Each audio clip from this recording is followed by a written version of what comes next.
রবিবার প্যারিসের ঐতিহাসিক রিপাবলিক চত্বরে সাফ কর্তৃক ঈদবাজার ও বাণিজ্য মেলা অনুষ্ঠিত হয়েছে। আয়োজিত মেলায় স্মার্ট কালেকশন বাই রাসেলের তরুণ উদ্যোক্তা মোহাম্মদ হাশেম নিজের মননশীল চিন্তা, ব্যবসা ও প্রত্যাশার কথা জানান। এটি ছিল এক অনন্য সাংস্কৃতিক, আত্মসম্পর্ক ও আবেগপূর্ণ অনুষ্ঠান। আমরা গর্বের সাথে স্বাগত জানিয়েছি ফরাসি সংসদ সদস্য এবং প্যারিসের কাউন্সিলরকে, যারা আমাদের কাজ এবং অভিবাসী কমিউনিটির পাশে সবসময় থাকেন। হাজার হাজার মানুষ এই অনুষ্ঠানে অংশ নিয়েছেন। ছিল সাংস্কৃতিক স্টল, খাবার ও সামাজিক উদ্যোগ। আমরা আন্তরিকভাবে ধন্যবাদ জানাই উপস্থিত বাংলাদেশি কমিউনিটির ব্যক্তিত্বদের।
আমাদের পাশে থাকা বাংলাদেশি সাংবাদিকদের, সকল স্টলধারী যারা চমৎকারভাবে অনুষ্ঠানকে সমৃদ্ধ করেছেন, বাংলাদেশি স্বেচ্ছাসেবকরা এবং CSF-75 এর স্বেচ্ছাসেবকরা যারা সকাল থেকে সন্ধ্যা পর্যন্ত অক্লান্তভাবে কাজ করেছেন।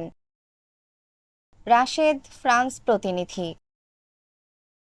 ঐশী সৃষ্টি, news desk, Bangladesh news today.